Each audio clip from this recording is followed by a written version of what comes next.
Hey everybody, welcome back to The Bottom Line. I'm Mike Noland, and tonight we're going to be discussing my 7 favorite Pro apps that I use with the 12.9-inch iPad Pro that helps me run my entire multimedia studio here on the YouTube platform. So as many of you know, I run my entire multimedia studio here on the YouTube platform with just one device, and that one device is the 12.9-inch iPad Pro you see right here.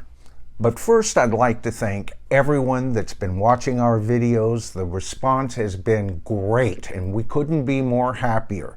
The last time I let you know where we were, we had only 18 subscribers, but we are a brand new channel, and we've earned all 18 of them.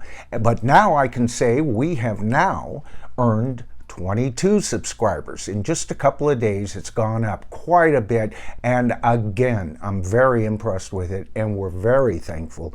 And if you get anything out of this video, please don't forget to give us a thumbs up and hit that subscribe button and tap on that top bell, and you'll be notified for every future video.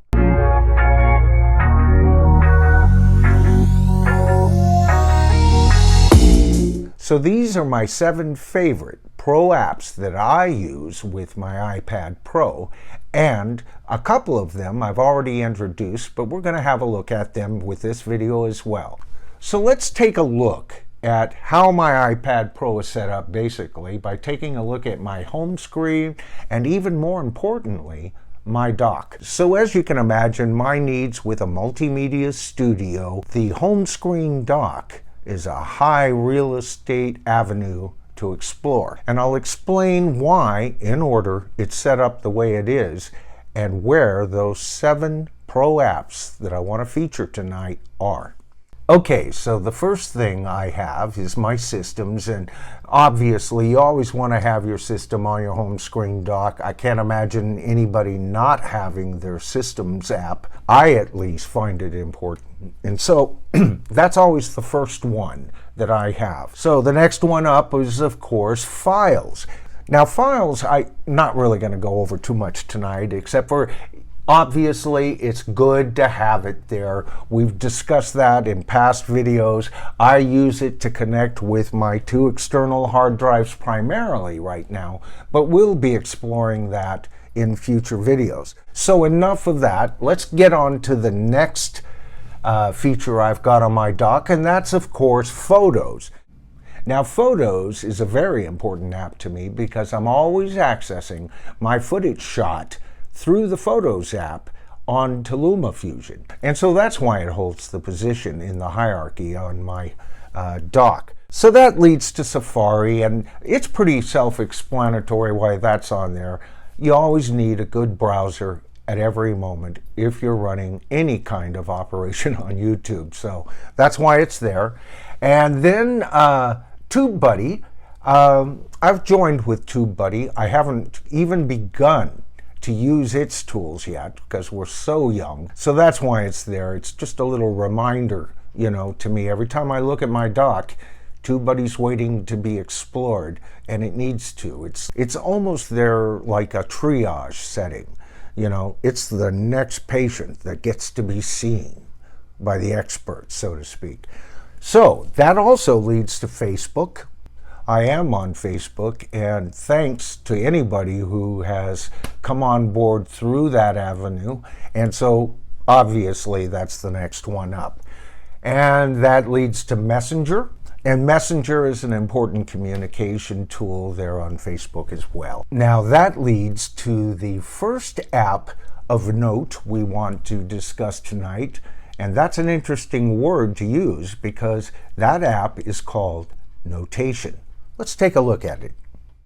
Okay, so here we have it all set up, and what I love about this app, the second you open it up, it's set up to teach you the actual app itself.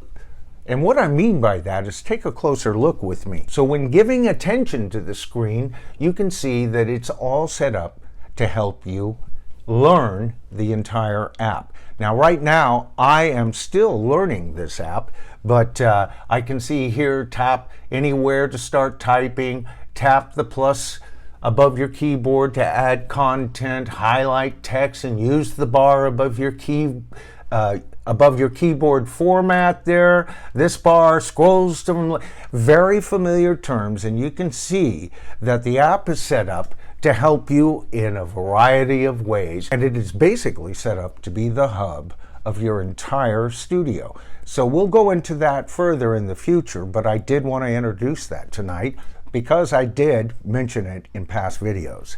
So on with the second app of note, and that of course is Procreate. We'll go into these two apps, GarageBand and my Moog app, in the future, but right now we're going to talk about Procreate. Now, Procreate I've always used as an art program in the past because I'm a sketch and graphic artist. I've used that in the past, and because I'm not quite up to one of our apps that I'm going to be discussing here in a few moments, I'm still learning that app. I found that because I'm so familiar with Procreate, I usually use this app right now to actually develop my thumbnail. So as you can see, the photo that I inserted into Procreate is the photo that I used for my thumbnail in my last video. It allowed me to add text where I needed it to be and all of that. Now in the future, Procreate won't be used for this, but in a pinch, because I'm used to this particular app, I have used it in every single video, and I will use it to help me develop my thumbnail for this video. So you can see you can use Procreate even to develop thumbnails, but it's a bigger app than that. It is the most professional app available in my opinion. So investigate this app. It's a wonderful app, and it is a pro app. Okay, so back to the app switcher, and the next app we want to discuss is the app I will probably be using instead of Procreate to develop my thumbnails, and that's called Affinity Photo. Now in my opinion, Affinity Photo is the very best app that you can use to edit photos on your iPad Pro. Not only that, it's practically as good as Photoshop. And I say that with a little bit of authority because I have taken beginning Photoshop, intermediate Photoshop, advanced Photoshop classes, and I have used Photoshop extensively. So if I can find validity in this Pro app, maybe you might be able to also. As you can see, the setup, all your tools are all here around your side and here off to your right. Now, I'm not going to get into those tools right now, but in a future video, we will explore this app further. But I just wanted to give you an idea of what the screen looked like and what you're working on. And of course, look at that. It's a very elegant design with your tools off to the side. It couldn't be more fabuloso as far as I'm concerned. So more on this app in the future as well. So that's a quick introduction of Affinity Photo. The next app sitting right next to it, I've introduced already in a couple of my videos, and that of course is LumaFusion. Now LumaFusion is on my top 7 list, even though I've introduced it before. I use LumaFusion as often as I use any app on my iPad Pro. And this is just a wonderful app. You all know that. I've discussed this app in the past. What we have up here, of course, is I've got my editing window, I've got my timeline down here, I have my video clips on my timeline, and I also can come up here and I have my videos where I can access the video clips that I want to add to edit, where I have access to the clips that I can put on the timeline to further edit for my future videos. I'm editing sound in my video, and I haven't introduced that feature yet, but we will be providing future tutorials on this app as I get to know it even better. So that's the basic layout of what I consider to be the very best pro video editing app available to the iPad Pro. So we have two more apps to take a look at. One we've looked at before, and that I'm saving to the end because I am a fan of it. But this next one is the newest discovery I just discovered, and it's called Image Size. Now, the reason that I've got image size located on the dock here is this is usually one of the very final steps that I take, and that is developing the thumbnail. In this case, I'm going to develop that thumbnail from Procreate, in the future Affinity Photo, before I send it off to my YouTube studio and present it as my, hopefully, clickable thumbnail. So let's take a look. So now we're back into Procreate.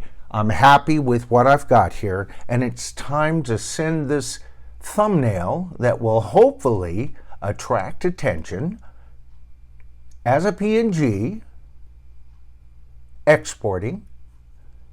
You get this window and click image size, and voila, now you have a thumbnail you can edit further in image size. And we will be discussing that in future detail. Right now, I just wanted to introduce the app and show you how easy it is to get media over into that app from another Pro app and further detail your thumbnail.